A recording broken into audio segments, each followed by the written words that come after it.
আল্লাহর রসুল বলছিলেন যে এক সময় আসবে সারা দুনিয়ার সমস্ত বেদিনী শক্তি মুসলমানকে দুনিয়ার থেকে নিঃশেষ করার জন্য, সুস্বাদু খানার জন্য যেরকম মানুষ দস্তরখানে ভাঙ্গা পড়ে, এরকম সারা দুনিয়ার মানুষ ভাঙ্গা পড়বে। তো সাহাবা জিজ্ঞাসা করছে, ইয়া রাসূল আল্লাহ, ওই দিন কি আমাদের সংখ্যা কম হবে? তো বলছে, না, তোমরা সংখ্যা অনেক হবে। আজকে 200 কোটি মুসলমান, কিন্তু আজকে যতটুকু মুসলমান নির্যাতিত, আজকে যতটুকু মুসলমান নিষ্পেষিত, আজকে মুসলমান যতটুকু ঘৃণিত, আজকে মুসলমান যতটুকু ধিক্কিত, আজকে মুসলমান যতটুকু অবহেলিত, আজকে মুসলমান যতটুকু লাঞ্ছিত, 50-60 বছর আগে 200 কোটি ছিল না। মনে হয় বর্তমানের তুলনায় মুসলমান 100 গুণ কম লাঞ্ছিত ছিল, বঞ্চিত ছিল, দীক্ষিত ছিল, ঘৃণিত ছিল, কম ছিল। কিন্তু আজকে যতটুকু এতটুকু ছিল না। আমি কি বুঝাইতে পারতেছি? খোদার ওয়াস্তে আওয়াজ করেন না। যে যেই অবস্থায় আছে দাঁড়ায় থাকেন, অসুবিধা কি? কেন আওয়াজ করতেছেন আপনারা? দিনই কথা। কিন্তু এত বড় মজমা আসছে, যদি কিছু না নিয়ে যাইতে পারে দিলের খোরাক, তাহলে এই মজমা তো হবে একটা, মনে করেন, প্রদর্শনী। যেমন আমাদের জীবনটা, মুসলমানের জীবনটাই এখন প্রদর্শনী হয়ে গেছে। বাস্তবতা বলতে কিছু নাই। আমি নিয়ে যাইতেছি আপনাদেরকে ওই দিকেই, অল্প সময়ের ভিতরে নিয়ে যাব। পায়ে হাত রাখি, আওয়াজ করেন না, বিলকুল চুপ হয়ে যান। কেউ দাঁড়ায় আছে, দাঁড়ায় থাকুক। সে যদি দাঁড়ায় শুনতে পারে, আপনার সমস্যা কি? আপনি দেখতে কষ্ট হয়, এটাই তো বলবেন।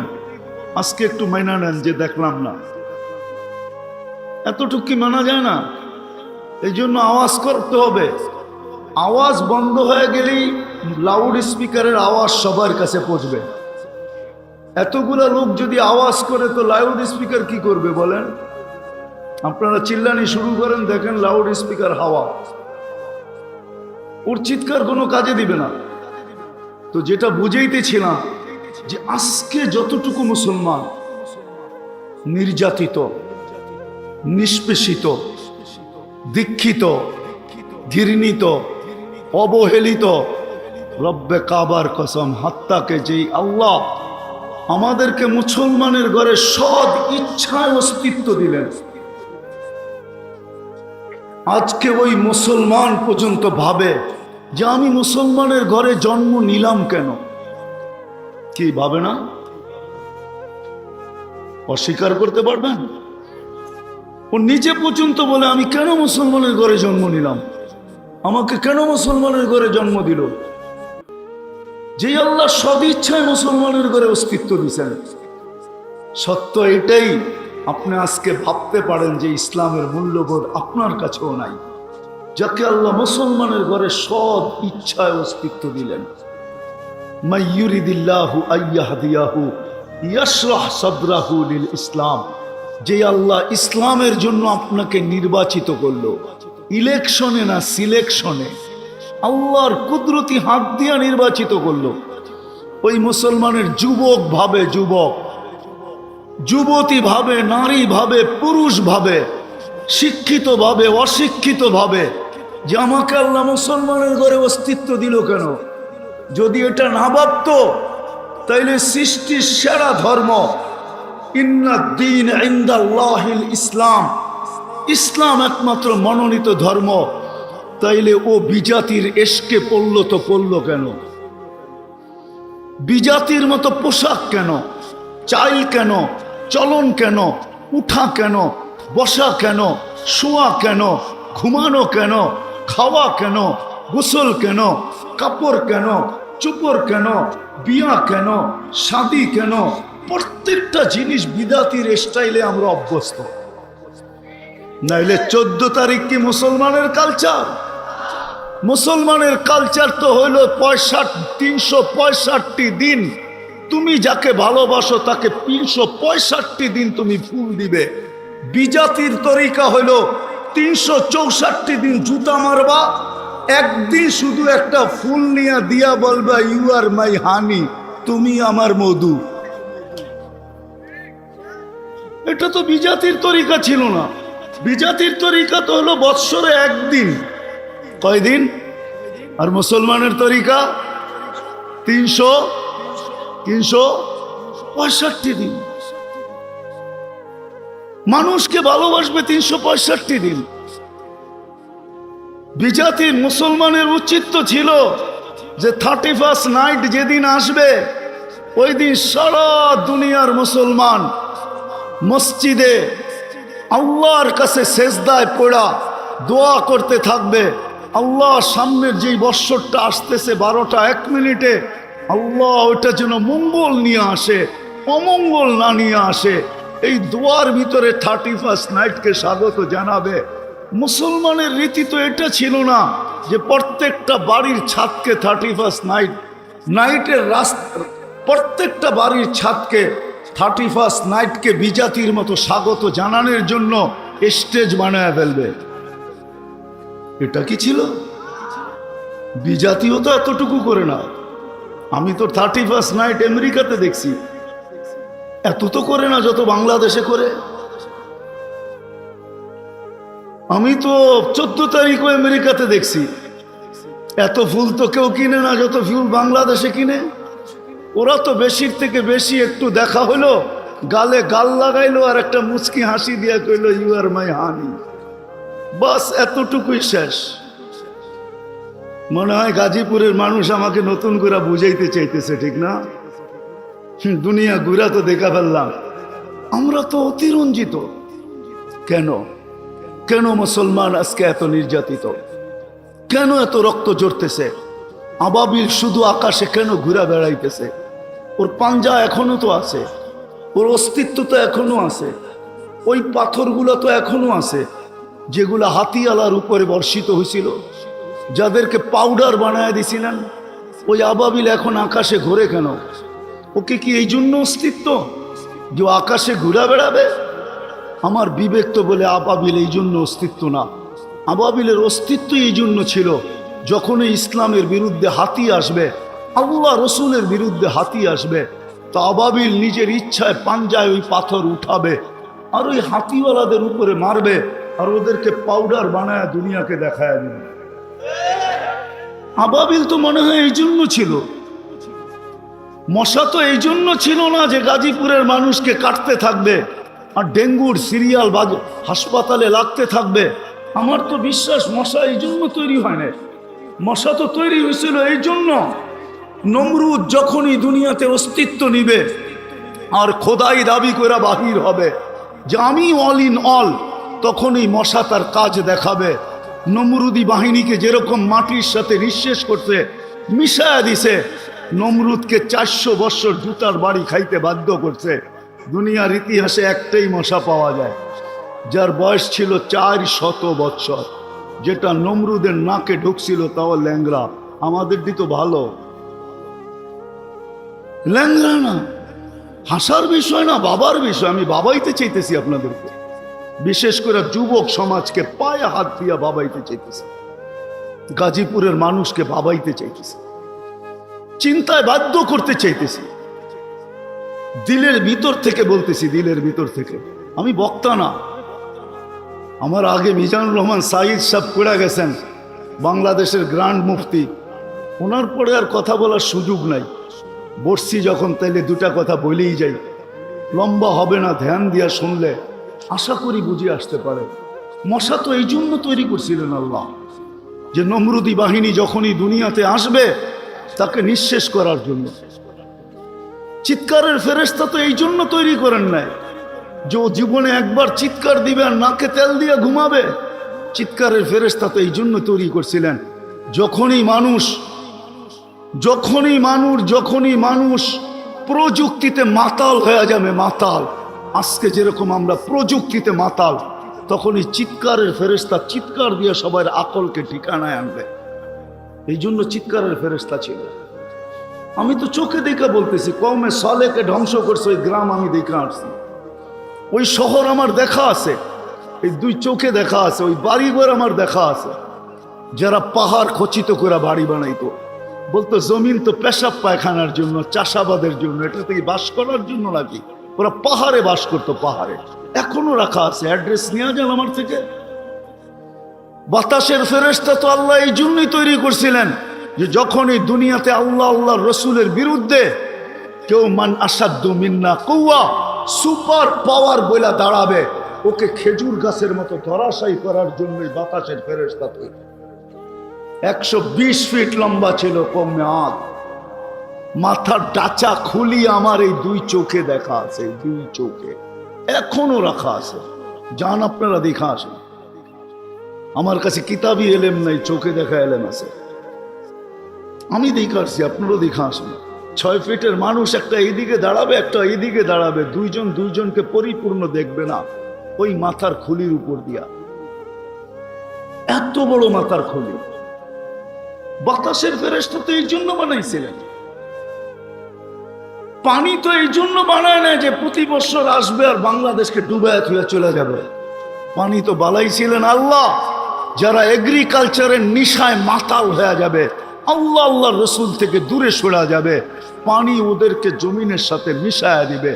এই জন্যই তো পানি বানাইছিলেন। নাইলে 600 কিলোমিটারের ড্যাম কওমে সাবার, যে এগ্রিকালচারের প্রশংসা আল্লাহ নিজে করেন, জান্নাতানি আন ইয়ামিন ওয়া জান্নাতানি আন শিমাল বালদাতুন তাইয়্যিবাতুন রব্বুন গফুর। আমি 4 বার গেছি ওইখানে, 4 বার। পানি তো ওদের জন্য তৈরি করছেন। আজকে কারণ কি? কারণ বলেই আমি শেষ করতেছি। কারণ কি আজকে? কেন মুসলমান এত লাঞ্ছিত, মুসলমান এত দীক্ষিত? বলার আগে আরেকটাও বলি, কোন সাজে আমরা সাজি নাই? বিজাতির কোন সাজটা বাকি আছে যেই সাজে আজকে মুসলমান সাজে নাই? কোন সাজ বাকি আছে? কয়েকজন হুজুরের কথা। হুজুর কয়জন পার্সেন্টেজে বাংলাদেশে? কয়জন? হুজুরের কথা বাদ দেন, তাবলিগালা দিনদার কয়জন? 1% না বাংলাদেশে। হুজুর কয়জন দুনিয়াতে? বাকি 99%ই তো আমরা ওদের সাজে সেজে গেলাম। ওদের মতো বিয়া, ওদের মতো শাদি, ওদের মতো খাওয়া, ওদের মতো 3 কোয়ার্টার, ওদের মতো হাফ কোয়ার্টার, ওদের মতো টি শার্ট, ওদের মতো জিন্সের প্যান্ট, ওদের মতো টাই, ওদের মতো চেহারা। সকাল হইতে দেরি, শেভ করতে দেরি করি না।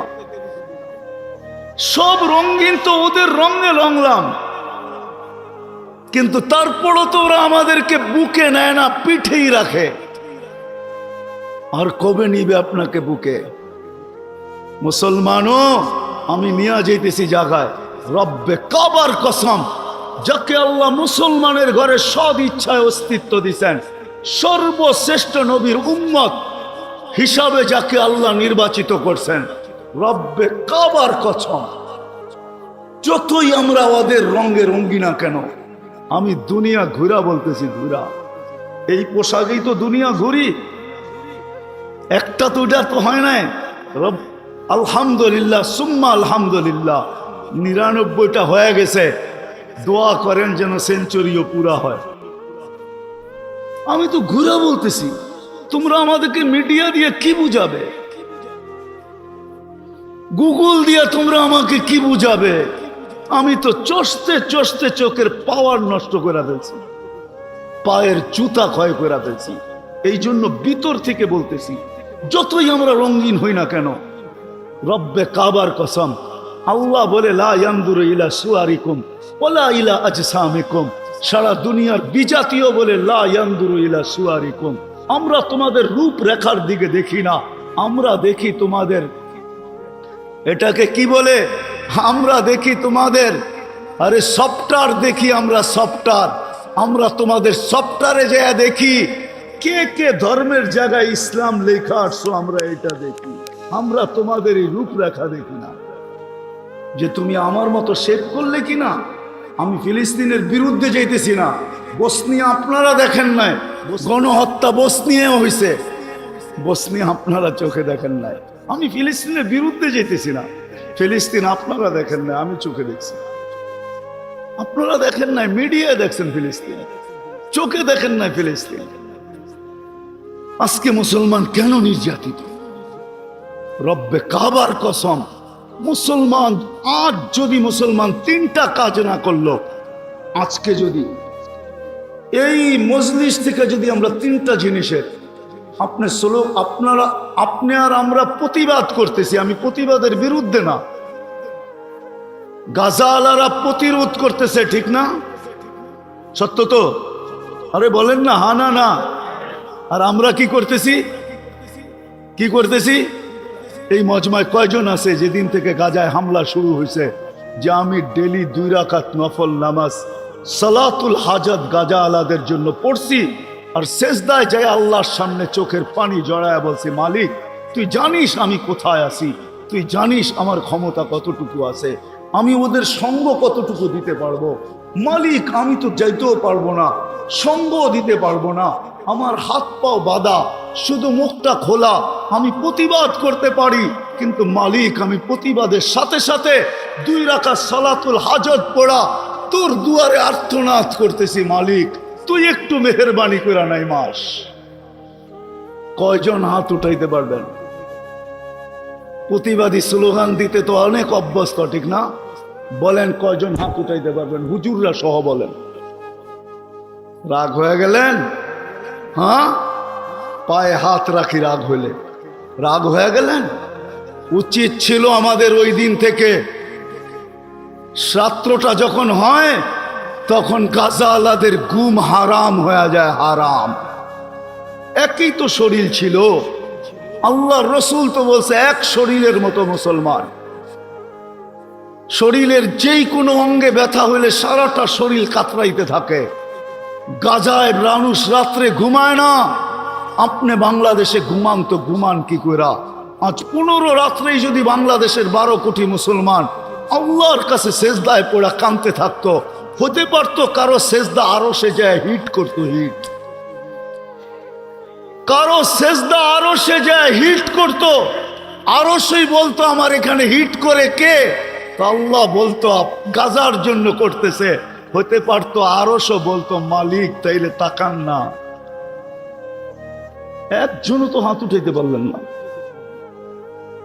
আরেকটা বলবো না তাই সেটাও পারবেন না। উচিত ছিল আমাদের ডেলি 2 রাকাত নফল পড়া, সালাতুল হাজত পড়া। শুধু প্রতিবাদী আমরা বিশ্বাসী, ঠিক না? বাস্তব বললেই আমরা ভালো না, ঠিক না? অনেকে আমাদের বিরুদ্ধে লেখে ওনারা ভালো না, দিলে আসলো এই জন্য বলতেছি। কি উচিত ছিল না ছিল না? বলেন কি বলে? ওয়াস্তাঈনু বিসসবরি ওয়াসসালাহ, কোরআনের হুকুম না হুকুম না? হ্যাঁ, উচিত ছিল। কে কে আজকের থেকে পড়বেন? হাত উঠান। হ্যাঁ, ওয়াদা পাক্কা? আল্লাহ কবুল করুক নামা। উচিত ছিল আমাদের ডেলি 1 টাকা গাজার জন্য সদকা করা। আর সদকা তো তারুদ্দুল বালা। মালিককে নামায় নিয়ে আসেন না, আপনি কতক্ষণ লড়বেন? খুলিকাল ইনসানু যায়ীফা ওয়া হুয়াল কাবিয়ুল আজিজ। শক্তিশালীকে নামায় নিয়ে আসেন না। 1 টাকা কয়জন সদকা করছি? উচিত ছিল ডেলি 1 টাকা সদকা করা। নিয়ত করেন 1 টাকা ডেলি গাজার নামে সদকা করেন, যে আল্লাহ গাজার মুসলমানদের জন্য, ফিলিস্তিনের মুসলমানদের জন্য, সারা দুনিয়ার মুসলমানের জন্য 1 টাকা সদকা করলাম। রব্বে কাবার কসম, হতে পারে আপনার সদকা এতটুকু পাওয়ারফুল হবে যে এইখান থেকে উঠবে আর ইসরায়েলে যে অ্যাটম বোম হয়ে পড়বে। বিশ্বাস হয় না? না, মনে হয় না। কেন? ইতিহাস পড়ি না তো কোত্থেকে হবে? ইতিহাস যদি পড়তাম তাহলে বুঝতে পারতাম যে হ্যাঁ কারো না কারো সদকা এরকম পাওয়ারফুল হইতে পারে যে এইখান থেকে উঠবে, 1 টাকা উঠবে আর গাজায় যে অ্যাটম বোম হয়ে পড়বে। সারা দুনিয়া তাক লেগে যাবে এটা কোত্থেকে আসলো। কোন দেশের মানুষ কেস করছে 2020-এ? করুণার বিরুদ্ধে কে কেস করছে? হ্যাঁ করছে মনে হয়, হইতে পারে। মাঝে মাঝে মিডিয়ায় দেখি আকল ছাড়া মানুষ, ঠিক না? নাম বললাম না। মাঝে মাঝে দেখি গরমের বিরুদ্ধে কেস করে। হ্যাঁ, ওরে নিয়ে গেলে মনে হয় পাপনাও রাখবো না। তবু আমাদের এখানে রুগীর একটা কোয়ালিটি আছে, এটা কোয়ালিটি ছাড়া রুগী, এটা চলবো না আমাদের, ঠিক না? ঠিক না? করুণার বিরুদ্ধে কে কেস করছে? তো যেটা বলতেছিলাম মেরে দোস্ত, এতক্ষণ পরে ঠিক জায়গায় এসে যেটা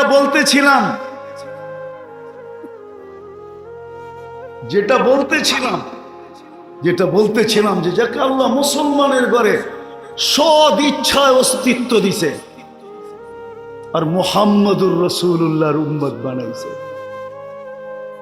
রব্বে কাবার কসম, কোরআন আমাকে বলে, আজকে হয়তো আমিও ভাবি মুসলমানের ঘরে জন্ম নিয়ে কি লাভ হইল, কিন্তু একদিন আসবে অবশ্যই যেদিন সারা দুনিয়ার কাফের জাহান্নামে যাওয়া মুসলমানদেরকে টিটকারি করবে, ব্যঙ্গ করবে যে ইসলাম তোমাদেরকে কি কাজে দিল। ওই দিন আল্লাহর রহমত যখন জোশে উঠবে আর আল্লাহ জিবরিল আলাইহিস সালামকে বলবে আখরিজ, যে সারা জীবন ধর্মের জায়গায় মুসলমান লিখতে লিখতে কবরে চলে আসছে, জীবনে কিছু থাকার না থাক ওকেও বাহির কর।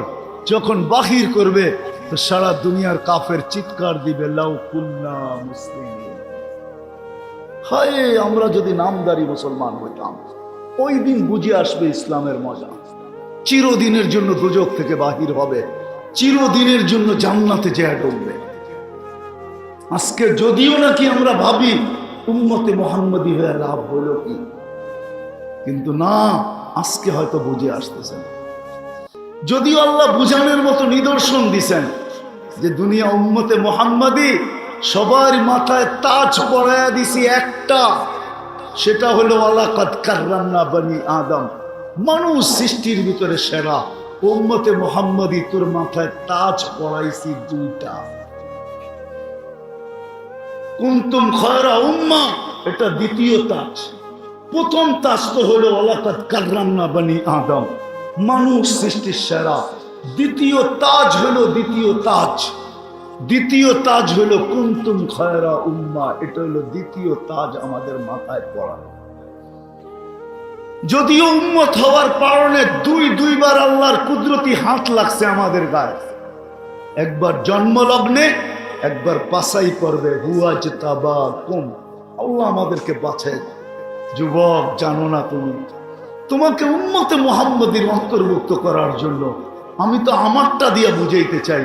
আমার মনে হয় লক্ষ কোটি মানুষকে আল্লাহ কুদরতি হাত দিয়া বাছাই করার পরে আমি যখন কুদরতি হাতে উঠছি তো আল্লাহ আমাকে উম্মতে মুহাম্মদীর অন্তর্ভুক্ত করার, যখন কুদরতি হাতে আমি উঠছি, না হইলে কোটি মানুষকে আল্লাহ কুদরতি চোখ দিয়া দেখছেন, পছন্দ হয় নাই। আমার উপরে যখন কুদরতের চোখ পড়ছে তো আল্লাহ কুদরতি হাত দিয়ে মুহাম্মদ রাসূলুল্লাহ আজকে বুঝে আসতেছে না, কিয়ামতের মাঝে বুঝে আসবে। আজকে মুসলমান নির্যাতিত হওয়ার জন্য, নিষ্পেষিত হওয়ার জন্য সবচেয়ে বড় কারণ তিনটা, আর কিচ্ছু না।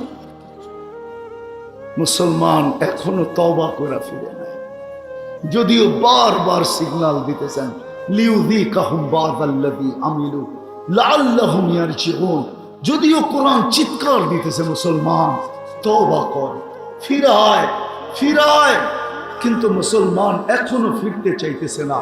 আমি আজকের এই মজমাকে বলবো, পায়ে হাত রাখা চলেন এই মজমা আজকে আমরা মনের থেকে আল্লাহর কাছে তওবা করি যে আল্লাহ আর আমাদের দিলে বিজাতির ভালোবাসাকে আমরা স্থান দিব না, বিজাতির ইশক মোহাব্বত ভালোবাসা আমরা আমাদের দিলের ভিতরে স্থান দিব না, বাহির করে দিলাম।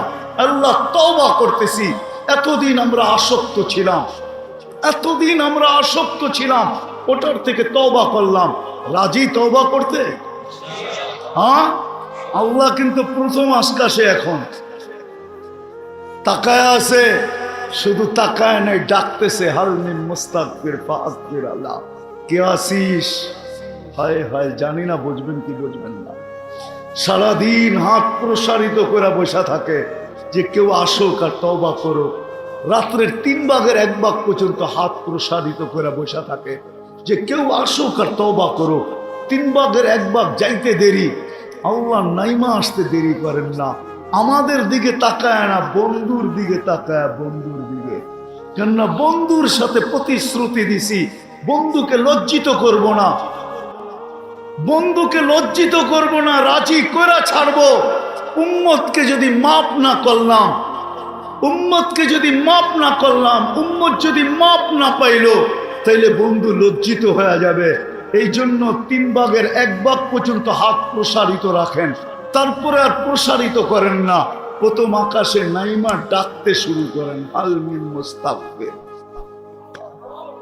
এখন কিন্তু ডাকতেছেন, রাজি তওবা করতে?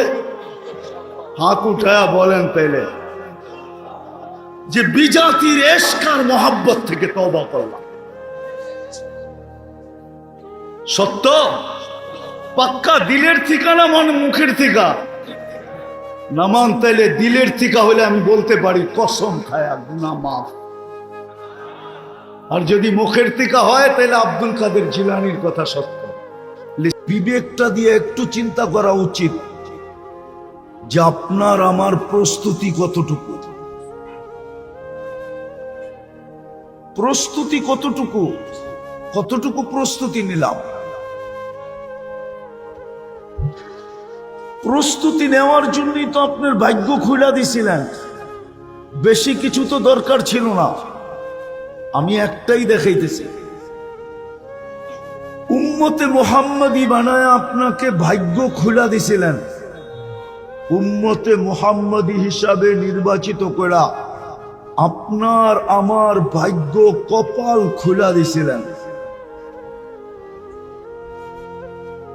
এতটুক করলেই হইতো, কিন্তু করে তো না কেউ।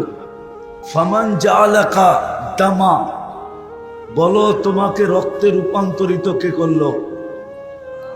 ওমান জাআলাকা মুদগা, রক্তপিণ্ডতে রূপান্তরিত কে করলো? ওমান জাআলাকা ইযামা, তোমার কঙ্কালটা কে তৈরি করলো? ওমান জা কাসা আলাইহি লাহমা, নিখুঁতভাবে গোশত আর চামড়ার আবরণ কে চড়াইলো? আমা কুনতা সাগীরা, তুমি কি ছোট ছিলা না? ফামান কাব্বারা, তোমাকে বড় কে করলো? আমা কুনতা যায়ীফা, তুমি কি দুর্বল ছিলে না? ফামান কাওয়াকা, তোমাকে সুঠামত্ব কে দিল? আমা কুনতা জাহিলা, তুমি কি অজ্ঞ ছিলে না? ফামান আল্লামাক, তোমাকে শিক্ষাকে দিল? আমা কুনতা মিসকিনা, তুমি কি মার পেটের থেকে অসহায় আসো নাই? ফামান আগনাকা, তোমাকে স্বয়ং সম্পূর্ণ কে করলো? এখন তো বলি আল্লাহ, কিন্তু সারা দিনেও তো 100 বার আল্লাহ বলি না, ঠিক না? বলেন তো। আল্লাহ বলে তুমি নিশ্চয় ছিলে, তোমাকে স্বয়ং সম্পূর্ণ কে করলো? তারপরে আল্লাহ একটু খোলেন যাতে বিবেকে লাগে, তো আল্লাহ একটু খোলেন, তো আল্লাহ বলে ফালা লাকা সিন্নুন তাক্তা, আজকে তো দাঁত দিয়া খুব কাটো, যেই দিন আসছিলে ওই দিন দাঁত তো ছিল না।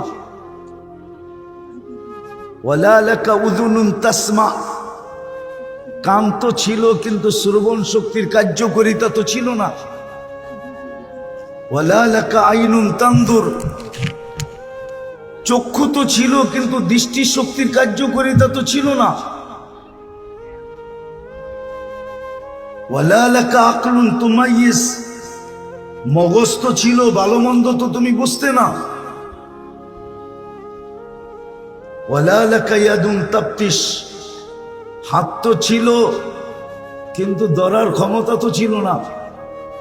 ওয়ালা লাকা রিজলুন তামশি, পাও তো ছিল কিন্তু চলার ক্ষমতা তো ছিল না। আমা কুনতা কাযালিক, আল্লাহ জিজ্ঞাসা করে তুই কি এরকম ছিলি না? আজকে তো বাপ নিয়ে চলিস, ঠিক না? বাপ বোঝেন? বাপ, আরে মনে হয় বাপ বোঝেন না, ঠিক না? কি বাপ বললাম? বাপ আরেকটা শব্দ বললে হয়তো একটু খারাপ লাগতে পারে, এই জন্য শব্দের চেঞ্জ করলাম। নাইলে ডাইরেক্ট বলা যায় আল্লাহ বলে তুই তো অহংকার নিয়ে চলস। আসলেই তো সত্য, আমরা তো অহংকার নিয়েই চলি, ঠিক না? কি বলেন? আল্লাহ বলে এইখানেই তো শেষ না, 24 ঘন্টা তোমাকে সুরক্ষিত করি বিদায় তুমি সুরক্ষা করি বিদায় তুমি সুরক্ষিত। আচ্ছা একটা উদাহরণ দিই, মনে হয় 2 দিন আগেও আপনারা দেখছেন সমস্ত খবরে বাহির হয়েছে ঢাকা শহরে জানলা বন্ধ রাখো। মনে হয় 2-4 দিন আগে খবরে আসছে, নেটে আসছে, সবাই জানলা, ঘরের কি জানলা, কেননা ঢাকা শহর এরকম দূষণযুক্ত। কয়েকদিন আগে কুয়াশা ছিল না খুব, তো বলছে দূষণ এরকম যে জানলা বন্ধ রাখো। হতে পারে ঘরের ভিতরে দূষণ ঢুকবে, স্বাস্থ্যের জন্য ক্ষতিকর হবে। আর এরকম কথা ঢাকা শহরে আমি জন্মের পরের থেকে শুনতেছি। কিন্তু ঢাকা শহরে কি মানুষ কমতেছে না বাড়তেছে? হ্যাঁ হ্যাঁ, উচিত তো ছিল কমে যাওয়া। যখন দূষণযুক্ত, তো কোন দিন সকালে উঠে শুনবেন যে অক্সিজেন পচে গেছে, টানতে দেরি, মরতে দেরি হবে না, ঠিক না? হ্যাঁ, তাহলে গুলশানের জমিনের দাম এত বাড়লো কেন? বলুক না ওনারা। গুলশান তো ছোটবেলা আমিও দেখছি, ওনারাও দেখছে মনে হয়। এত দাম বাড়লো কেন গুলশানের জমিনের? বাড়িদারারটা আরো বাড়লো কেন? ওটা তো এন্টারি জঙ্গল ছিল। বলেন, বাড়িদারা তো হলো ডিপ্লোমাজি, জুন সব এমবেসি ওইখানে, ওটা তো আরো বেড়ে গেছে। ধানমন্ডি এত বাড়লো কেন? ওটা তো বাজার ছিল, সবজি দানের বাজার, ধানমন্ডি। ধান বেচতে তো আমিও দেখছি চোখে, বড় বড় নৌকা লাগতো। বলেন, মতিঝিল এত বাড়লো কেন? ওইখানে তো ঝিলই আসিল, আর ছিল কি? নাইলে মতিঝিল হইল কেমনে? তো দিন দিন দাম বাড়তেছে, মানুষের সংখ্যা বাড়তেছে, ঠিক না? দূষণ বিজ্ঞান বাহির করছে, কিন্তু অক্সিজেন খারাপ হয়ে গেছে এটা বাহির করতে পারে নাই। পারছে নাকি? অক্সিজেন কি ঢাকা শহরের একটা পিউন না? হ্যাঁ না, পিউন না? হ্যাঁ না, মনে হয় বোঝেন নাই। দূষণ মানি, কিন্তু অক্সিজেন না, অক্সিজেনও দূষণ হলা। ওনারাই স্বীকার করতেছে অক্সিজেন দূষণালা হইলে মানুষ বাঁচবে। তাইলে এই অক্সিজেন পিউর রাখলো কে? হ্যাঁ, আল্লাহ বলে 24 ঘন্টা তোকে সুরক্ষা দেই আমি। 24 ঘন্টা তোকে শুধু অস্তিত্ব দেই নাই, সাজাই নাই, 24 ঘন্টা আমি তোমাকে সুরক্ষা দেই, 24 ঘন্টা আমি তোমাকে সার্ভিস দেই। উইদাউট পে, একটাও নেই না তোমার থেকে, 1 টাকাও নেই না, কোনো কিচ্ছু তোমার কাছ থেকে নেই না, বিনা পয়সায় তোমাকে সার্ভিস দেয়া যাইতেছি।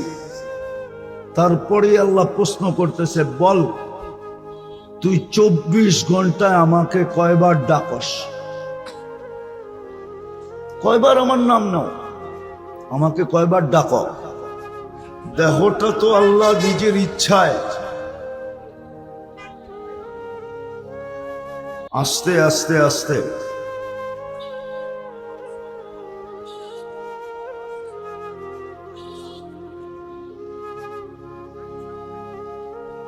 সাউন্ড তো আমার কান ফাটতেছে, আপনাদেরটা কি ফাটে না?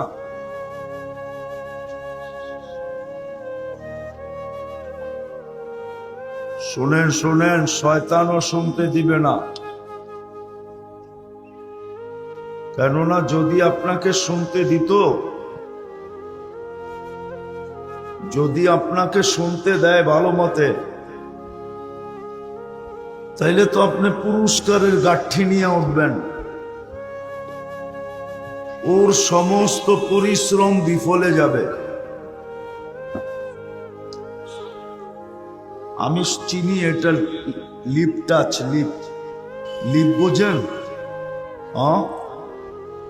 আপনি কানেরটা নিয়ে আসেন, এরকম মনে করেন না আমি এটা চিনি না।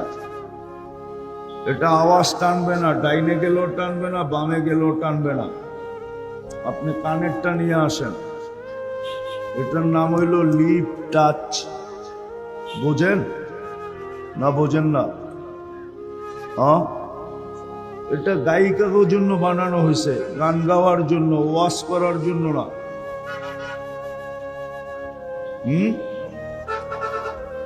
না মনে করছেন আমি সদরঘাটের থেকে চলে আইছি?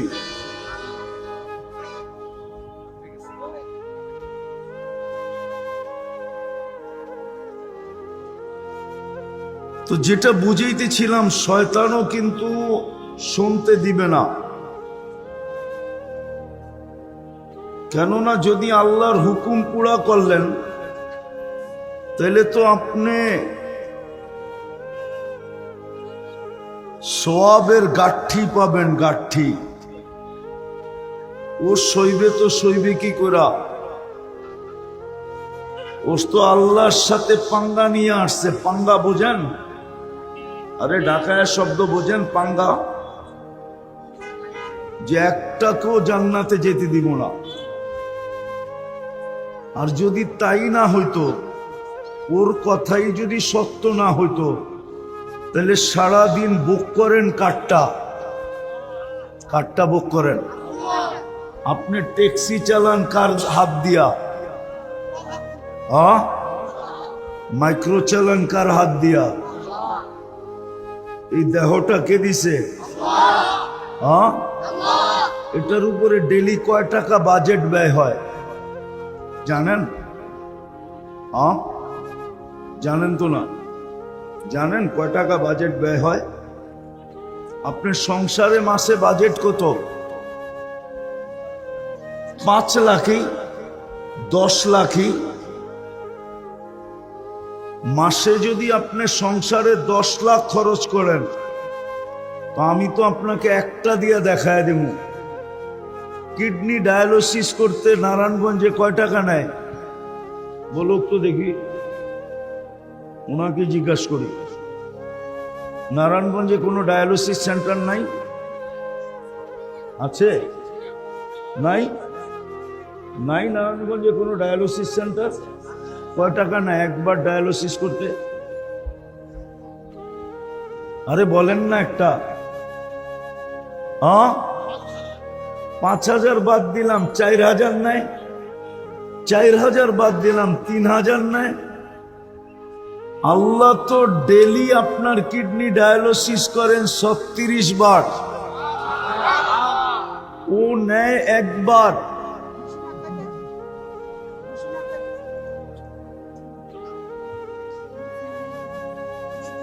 ও একবারে নেয় 3,000 টাকা। আরে লাগবে না ভাই, ওয়াজ শুনতে মনোযোগ লাগে, গান শুনতে আওয়াজ লাগে। আল্লাহর কাছে কি আওয়াজের শব্দ নাই? তাহলে আল্লাহ মনোযোগের শব্দ কেন বললো? ওয়াজ শুনতে মনোযোগ লাগে, গান শুনতে আওয়াজ লাগে। কেননা আওয়াজ ছাড়া গায়িকারও শরীরে শক্তি আসে না, গায়কেরও আসে না, আর যুবকেরও নাচতে ভাল লাগে না। ওয়াজ শুনতে লাগে মনোযোগ, আওয়াজ দরকার নাই। 1.25 লক্ষ সাহাবা যে সময় ছিলেন বিদায় হজে, কোন কোম্পানির লাউড স্পিকার ছিল? এখানে ছিল ওলামা বলুক যে একজনও আল্লাহর রসুলের কথা শুনে নাই। মনোযোগ দরকার ছিল, মনোযোগ দিলে আপনিও শুনবেন, লাউড স্পিকার ছাড়া শুনবেন। মাঝে মাঝে দেখবেন মাইসে এমনে শুনে, এমনে দেখছেন? হ্যাঁ, কেন? ও মনোযোগ দেওয়ার জন্য এমনি করে, যাতে বাড়ি কানের সাথে খায় আবার হাতের সাথে খায়, যাতে সহজে বোঝা যায়। তো যেটা বুঝাইতেছিলাম, একবার ডায়ালিসিসে কত টাকা? 3000। আল্লাহ ডেলি আপনাকে আমাকে ডায়ালিসিস করেন 36 বার। 3000কে 36 দিয়ে পূরণ দেন তো। আরে 2 লাখ হবে না। দেখেন, ক্যালকুলেটর তো লগই আছে মোবাইলে। 1,08,000 পার ডে দিতে হইতো, পার ডে। মাসে কত? আপনার উপরে বাজেট ব্যয় করতেছে, বাজেট বাজেট ব্যয় হইতেছে, বাজেট। ভাবতেছি শরীরটা এমনি চলতেছে, এই জন্যই তাফালিং দেখায় চলতে পারি। নুন আল্লাহর খাই, তারপরও গুণ গাই না। নুন কার খাই? আল্লাহর নুন খাই, কিন্তু গুণ কিন্তু এটাও মনে রাখবেন, তিলে তিলে আপনার থেকে নিবে। আজকে হয়তো ইচ্ছা স্বাধীনতা দিছেন বিদায় কিচ্ছু বলে না, পুরাটাই কার? কার দেওয়া? এটা দিছো আল্লাহ, চালায়ও আল্লাহ। আমি তো একটা দেখাইলাম, এরকম পুরা শরীরটাকে খুলা খুলা দেখানো যায় আজকের প্রযুক্তির সাথে মিলায়া। যে আপনি যদি এই শরীরটা প্রযুক্তি দিয়া চালাইতেন, আরো 2-1টা দেখাই আপনাদেরকে, দেখি বুঝে আসে কিনা। আচ্ছা বলেন, খাওয়ার লোকমাটা মুখের কাছে নিতে দেরি, নাক সুইঙ্গা ঘ্রাণটা বলতে দেরি করে না, তাই তো? নাক কি সিগন্যাল দেয়? ঘ্রাণ সঙ্গেই বলে এটা মুখে যাবে, ঠিক না? আচ্ছা, এই ঘ্রাণটাই যদি আপনি প্রযুক্তি দিয়ে শুনতে হইতো, প্যাথোলজি সেন্টারের মাধ্যমে করতে হইতো, তাহলে ডেলি কয় টাকা বিল হইতো? কেননা কমসে কম তো আপনি 3 বেলা খান, ঠিক না? আরে খান কিনা? চাচু বাদেই দিলাম, ঠিক না? তো 3 বেলা টেস্ট করতে কতক্ষণ, কয় টাকা লাগতো? আপনারাই বলেন একটা। পার বারে যদি 100 টাকাও লাগতো, তো ডেলি লাগতো 300, ঠিক না? মাসে কত? 9000। তো নাক আপনাকে সিগন্যাল দিল এটা মুখে যাবে, ঠিক না? এদিকে নাক, আমি বেশি লম্বা কথা বলবো না, অল্প সময় বলবো। নাক সিগন্যাল দিবে, নাক সিগন্যাল দেয় এটা মুখে যাবে, ঠিক না? কিন্তু মুখের ভিতরে ঢুকানোর পরে জিহ্বা আবার সিগন্যাল দেয়, স্বাদ টেস্ট করে, স্বাদ যেটা পেটে যাবে। আচ্ছা, স্বাদটা যদি প্রযুক্তি দিয়ে টেস্ট করতে হতো, তাইলে বলেন আপনার সিরিয়াল কত লম্বা হতো? একটু ভাবেন না, কত লম্বা হইতো আপনার সিরিয়ালটা স্বাদ জানার জন্য। কয় টাকা বিল দিতে হইতো? মাইনা নিলাম 3 বেলায় 300 টাকা, তাইলে এইখানেও তো 9000 টাকা, 18,000 টাকা তো 2টার বিল।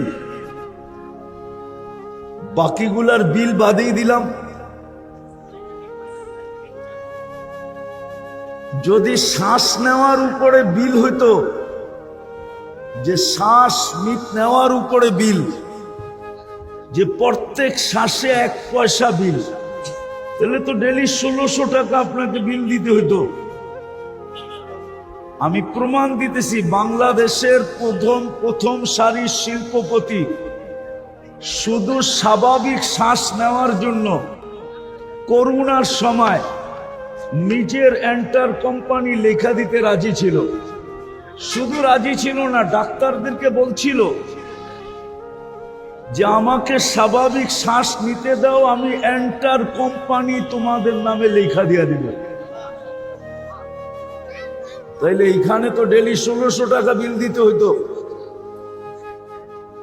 বিদায় আমি শেষ কথায় চলে আসছি, আর লম্বা করবো না।